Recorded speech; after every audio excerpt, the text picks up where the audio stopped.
예, 안녕하세요. 예, 학원에서 형사소송법을 담당하는 최초는 법무사입니다. 일단은 여러분들이 2차 공부를 전혀 하지 않았다라는 전제에 말씀을 드리자면, 제가 형사소송법은 어떤 과목이고 뭘 위주로 공부를 하셔야 된다라고 말씀을 드려왔자 모르신단 말이에요. 사실은 뭐 고소가 뭔지, 소송기록 접수 통지가 뭔지 제가 이런 말씀 드려봐야 여러분들은 못 알아들으신다라는 거죠. 그러니까 결국은 제가 드릴 말씀은 뭐냐, 일반론밖에 없다라는 거예요. 일반론. 그러니까 동차를 어떻게 준비를 할 수밖에 없냐, 이렇게 말씀을 드리는데, 어느 시험이든 마찬가지예요. 이제 한 10분 정도만 말씀을 드릴 건데, 어느 시험이든 마찬가지다. 형사소송법도 마찬가지고 다른 모든 것도 마찬가지인데, 형사소송법은 400점에서 딱 50점 정도 분량밖에 안 됩니다. 그죠? 그러면은 분량이 작냐? 분량이 작죠. 200점에서 50점밖에 안 돼. 그러니까 200점. 그죠? 100점, 200점, 400점이에요. 400점. 400점에서 50점밖에 안 되니까 분량은 굉장히 작아요. 분량은 작은데, 그러면은 형소가 점수가 잘 나오냐? 잘 나오지 않아요. 아까도 이제 동차 하시는 분 29점 나오셨다라고 하는데, 동차에서 29점 나온다는 거는 정말 대단한 거예요. 정말 대단한 거고, 그 다음에, 물론 이제 제가 그분 공부 방법론에 관해서 태클 걸 생각은 없습니다만, 통상의 인간으로서 그렇게 공부하는 건 사실은 쉽지 않습니다. 그리고 그분이 그 과거에 또 공부를 아예 안 하셨던 분도 아닌 것 같고, 그래서 그렇게 한다는 거는 사실상 좀 힘들고, 일반적인 평균인이 있잖아요. 평균인. 저도 그냥 평균인이에요. 저 성대 나오지 않았습니다. 저 지방에 나주대 나왔는데, 평균인 입장에서 그럼 과연 동차를 어떻게 할 거냐. 어차피 동차는 합격을 해야 되거든요. 모든 시험은 뭐냐. 내가 이번에 실력 없으니까 내년에 봐야겠지. 그런 건 없어.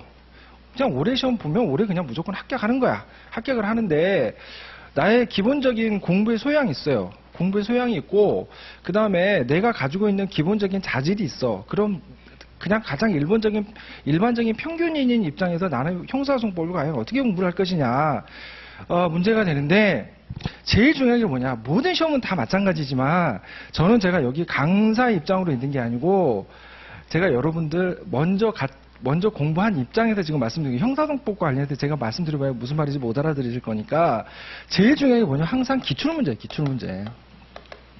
기출문제가 제일 중요하다.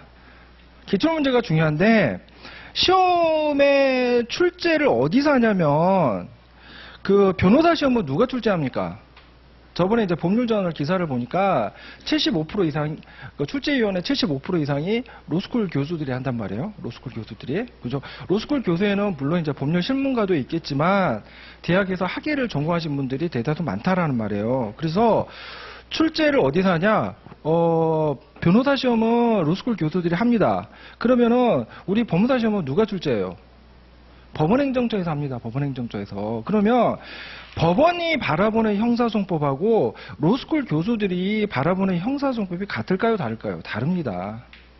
다르다라는 거예요. 그죠? 그러면 법원행정처에서 관심을 가지고 있는 형사소송법이 굉장히 많은 쟁점이 있는데, 그 수많은 쟁점을 다 묻지는 않을 거고, 그 다음에 법원이 좋아하는 쟁점이 있을 거 아니에요. 법원이 좋아하는 쟁점이. 그 위주로 시험을 출제를 할 거다라는 얘기예요. 법원행정처 교수님께서 형사소송법을 100% 다 알지 않을 거고, 모든 과목에 대해 다 관심이 있을 것도 아닐 거고, 제가 형사소송법에 관해서 처음부터 끝까지 다 아냐? 저도 다 몰라요. 저도 다 모릅니다. 그러면 형사소송법과 관련해서 법원이 하는 역할이 있을 거고, 수사기관이 하는 역할이 있을 거고, 변호사가 하는 역할이 있을 거잖아요. 그죠? 그러면 그 역할에 따라서 당연히 출제를 할 수밖에 없다라는 거죠. 예를 들어서 경찰 공무원 준비를 하는데 법원이 하는 일이 중요하겠습니까? 수사기관이 하는 일이 중요하겠습니까? 우리가 경찰 시험 준비한다고 한다면 당연히 수사기관이 하는 일이 중요한 거지, 법원이 하는 일이 그렇게 중요하지 않거든요. 경찰이라면 당연히 더 수사 파트가 더 중요하겠죠. 그러니까 출제 영역이 있을 수밖에 없다라는 얘기예요. 어느 시험이든지 간에 법원이 좋아하는, 민법에서 좋아하는 영역, 민사소송법에서 좋아하는 영역, 형사소송법에서 좋아하는 영역, 그리고 여러분들이 이제 나중에 이제 법무사 하려고 하시는 분들이잖아요. 그죠? 그러면 부동산 등기법도 등기관이 보는 부동산 등기법하고 법무사가 보는 부동산 등기법이 같을까요? 다를까요? 포커스가 약간 다르다라는 거예요. 그죠? 그러면 그 포커스를 과연 법원이 어느 포커스를 좋아하는지 그걸 어떻게 확인을 해? 기출문제를 가지고 확인을 하는 거다라는 거죠. 기출문제를 가지고. 형사소송법이 뭐 교재 시중에 나와 있는 교재 보면 700페이지, 800페이지 막 그러는데 그거를 내가 처음부터 끝까지 어떻게 다 하냐고요. 그죠? 그러니까 뭐부터 먼저 캐치를 해야 되냐면 기출문제부터 봐야 돼. 기출문제. 기출문제 봐야 되는데 그래 기출문제 봤어. 그래 차법무사가 뭐 기출문제 반드시 봐야 된다라고 하더라. 기출문제집을 봤는데 기출문제를 봤더니 도대체 무슨 말인지를 하나도 못 알아먹겠어. 무슨 말인지를 하나도 못 알아먹겠어요. 그러면 기출문제를 보시면은 판례 넘버가 있어요. 우리 형사소송법 그 법원, 그러니까 법무사 시험은 뭐만 출제하느냐? 법무사 시험에 특징이 있어요. 특징이 뭐냐면 일단은 정답이 있는 시험이에요. 정답이 있다. 정답이 있어요. 변호사 시험 같은 경우는 정답이 없어요. 예를 들어서 이렇게도 볼 수 있고 저렇게도 볼 수 있는 그런 문제를 출제한단 말이에요. 그죠? 왜 정답이, 그러니까 견해에 따라 다를 수 있는 문제를 출제를 하는데 그건 왜 그러느냐? 판례 문제를 100% 그러니까 판례의 사실관계를 100% 출제하지 않기 때문에 그래. 하지만 그 법무사 시험은요, 정답이 있다라는 얘기 무슨 얘기냐면 판례를 출제를 해요. 판례를 출제한단 말이에요. 판례를. 그러면 판례마다 각 판례 넘버가 있습니다. 판례 넘버가 있고 기출문제 법무사 시험 뭐 형사소송법에 50점밖에 안 되거든요. 그러니까 문제를 한번 이렇게 쭉 훑어보다 보면은 쟁점이 중복된다라는 걸 알 수가 있어요. 쟁점이 중복된다. 그러면 기출문제집을 사다 놓고 그 출제됐던 것들을 한번 밑줄을 한번 쭉 그어봐요. 밑줄을 그어봐. 밑줄을 그어보면은 매번 출제됐던 영역이 출제된다라는 사실을 알 수 있습니다. 그러니까 당연히 뭐부터 해야 되느냐? 기출문제집을 일단 구입을 하셔야 되는 거고 그 다음에 기출문제집을 가지고 각종 교과서 있죠. 교과서에다가 표시를 해야 되는 거예요. 표시를. 그런데 나는 표시를 하려고 해도 나는 도저히 못 알아먹겠다. 그러면은 저 같으면 어떻게 하냐면 일단은 학원에 가면 이제 동영상 강의가 있으니까 동영상을 먼저 좀 열어달라 그럴 거예요. 그래서 일단은 한번 들어보는 거예요. 처음부터 끝까지 들어보는데 이거를 내가 민사소송법을 예를 들어 박성수 변호사님 내가 강의를 한번 듣고 싶다. 그러면 처음부터 끝까지 해가지고 내가 이해를 하려고 강의를 하는 게 아니고 저 사람이 무슨 풍어를 하는지 대충 이해할 수 있을 정도만 지금은 이런 게 이런 거구나. 똑땅 참가가 있는데 독립당사자 참가 있다. 그 다음에 기판력이 있다. 중복소송이 있다. 그럼 이런 것들이 무슨 얘기를 하는지 알아먹을 수 있을 정도로 그래서 기출문제집을 내가 읽을 수 있을 정도로 그 정도만 대충 한번 듣고 나서 그 다음에 기출문제집을 사가지고 교과서에다가 밑줄을 한번 그어보시라는 얘기예요. 그래서 민사소송법이고 민법이고 그 다음에 형소건 형법이고 양이 엄청나게 많은데 그 동차의 그 짧은 시간 동안에 그거를 내가 다 할 수 있느냐? 불가능해. 그거는 불가능하기 때문에 그래서 기출문제집을 좀 활용을 하셔가지고 시중에 기출문제집 있어요. 기출문제집 있기 때문에 다른 거 뭐 학원 모의고사 그런 것보다 그것보다 더 중요한 게 뭐다? 기출문제집. 그래서 기출문제집이고 기출문제가 지금 법원과 관련된 시험이 법원 사무관 승진 시험 있죠. 그 다음에 법원 서기보 시험 있죠. 그 다음에 법무사 시험 있죠. 그러면 어느 시험부터 먼저 해야 된다? 법무사부터 먼저 해야지. 법무사부터. 내 거부터 먼저 알아야지. 그리고 나서 법원 사무관 승진 시험 이렇게 기출문제를 해가지고 그거를 교과서에 표시를 하시라고. 표시를 하고 나서 그 다음에 이제 먼저 빨리 강의를 한번 들으세요. 동영상으로 빨리 한번 강의 들으시고 그 다음에 기출문제를 표시를 하시고 그리고 나서 이제 강의를 듣는데 강의 듣고 나서 그 다음에 시험을 봅니다. 학원 모의고사 시험을 보는데 나는 이번에 동차에 나온 거 나는 그놈만 파겠다. 그리고 기출문제에 나와 있는 쟁점만 그것만 파겠다. 그렇게 공부를 하시면 된다라는 거예요. 다른 거 다 필요 없고 그렇게 하시기 바랍니다. 그래서 그 좀 시간이 나시면은 이제 7회독, 8회독 하셔도 좋고 매일 하루에 이제 20문제씩 쓰셔도 되는데 제가 볼 때는 그거는 뭐 이제 그 하실 수 있는 분들은 그 좋고 그게 만약에 나는 도저히 안 된다라고 하시면은 우선은 기출 쟁점부터 해가지고 예를 들어서 고소가 이게 사실은 이제 형사소송법에서 가장 제일 많이 나오는 게 고소란 말이에요. 고소. 거의 2년에 한 번씩은 무조건 출제된다라고 보면 돼요. 2년에 한 번씩. 그리고 나서 뭐 법원에 관할이 있는데 관할은 거기가 출제가 안 돼요. 그러니까 모든 쟁점을 관할도 뭐 마치 고소와 마찬가지로 똑같은 난이도로 해가지고 공부한다? 그러면은 올해 동차는 날리는 거지. 올해 동차는 날리는 거기 때문에 따라서 공부를 어떻게 하셔야 된다? 일단은 법무사 시험에서 뭐를 좋아하는지 그것부터 보셔야 된다라는 거. 그래서 반드시 교과서에다가 기출 표시를 좀 해달라.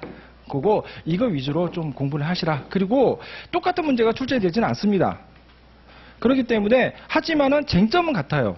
고소와 관련해서 크나큰 쟁점이 있죠. 그 주제를 가지고 출제를 하기 때문에 최소한 동차 공부를 할 때는 법무사 시험에서 어떤 쟁점을 좋아하고 이거를 가지고 어떤 식으로 출제했는지 정도는 알아보셔야 된다는 점. 그거를 하셔야 되고, 그 다음에 네 번째는 1차와는 다르게 법전을 줘요.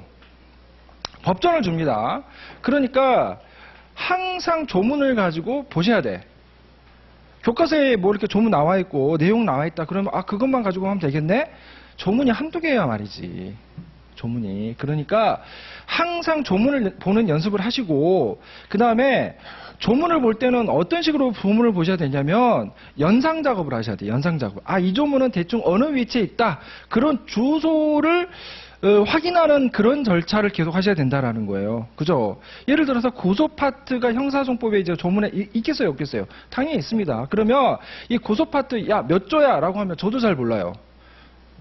저도 잘 모릅니다. 하지만은 대충 그게 수사 파트 뒤편에 있다. 그리고 절차 흐름이, 그러니까 조문의 흐름이 어떤 식으로 되어 있다. 이 정도만 알면 그 다음에 시험장에서 조문 찾는 거 굉장히 빠르거든요.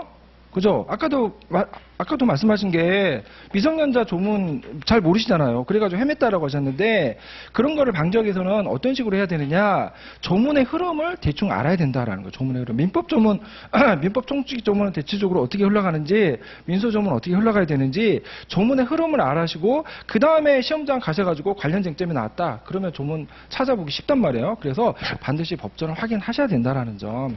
그리고 자, 그 다음에 기출문제만 가지고 해결이 되느냐, 기출문제만 가지고 해결이 안 됩니다. 왜냐하면 최신 판례가 출제가 되기 때문에, 또는 기존 판례 중에서 좀 중요했던 판례들, 좀 아리까리했던 판례들이 출제가 되기 때문에, 그러면 그런 건 어떻게 커버를 할 거냐? 그런 거 커버하려고 저 같은 사람이 있는 거예요. 그죠? 그러니까 그런 것들은 저한테 맡기시고, 강의 중간에 계속 모의고사의 형태로든지 프린트 형태로든지 이런 식으로 나눠드릴 테니까 그거는 그렇게 하시면 된다라는 거예요. 그래서 자, 제가 말씀드리고자 하는 바는 뭐냐? 법정 굉장히 중요합니다. 예, 그래서 다 필요 없고, 이렇게 이제 거의 뭐 이제 딱 봤을 때 이렇게 돌아다닙니다. 돌아다니는데 법전 다 있어요. 법전 있는데 법전에 그 옆에가 시커마다. 그럼 이 친구는 합격하겠구나. 근데 법전이 깨끗해. 그럼 이 친구 정말 힘들겠구나. 그런 생각 그냥 딱 드는 겁니다. 그래서 법무사도 어차피 법으로 먹고 사는 사람이고, 법이란 뭐다? 법률을 해석하고 적용하는 거잖아요. 그래서 올해는 법률 해석하기예요. 그래서 모든 그 해결의 시작점은 뭐다? 법이야, 법. 근데 법전을 모르고 그 다음에 법을 제대로 해석하지 않은 상태에서 나는 그것만 단순히 암기한다? 택도 없는 소리예요. 그거는 택도 없는 소리고, 그렇게 하다 보면 장수의 지름길이다라는 거죠. 그러니까 법전을 가지고 항상 제가 강의해서 떠들면서 이렇습니다라고 하더라도 반드시 돌아가셔가지고 법전 확인하셔야 된다라는 점. 그 다음에 두 번째는 뭐다? 기출 쟁점을 내가 완전히 파악하고 있어야 된다라는 점. 그 다음에 새로운 판례라든지 새로운 뭐 문제 있었다, 그런 것들은 강사에게 맡기라라는 거예요. 그죠? 요 정도만 말씀드리면 충분할 것 같습니다. 혹시 궁금한 점, 질문하실 점? 예. 2차 기출 문제집이 따로 있나요? 있습니다. 판매를 하나요? 따로? 예, 합니다. 찾아볼 거 없는 것 같아요. 있습니다. 네. 서점에 있습니다. 서점으로 찾아가 네. 학원에도 있고 서점에도 있고, 그러니까 2차 기출문제집부터 먼저 확인하셔가지고, 모든 시험은 마찬가지예요. 항상 뭐부터 해야 되느냐? 기출문제부터 분석하는 거야. 기출문제부터 분석을 하는 거니까 반드시 기출문제부터 먼저 확인을 해야 된다. 안 그러면은 형사소송법 처음부터 다 해야 돼요. 그거는 굉장히 비합리적이고 비효율적입니다. 그 다음에 질문.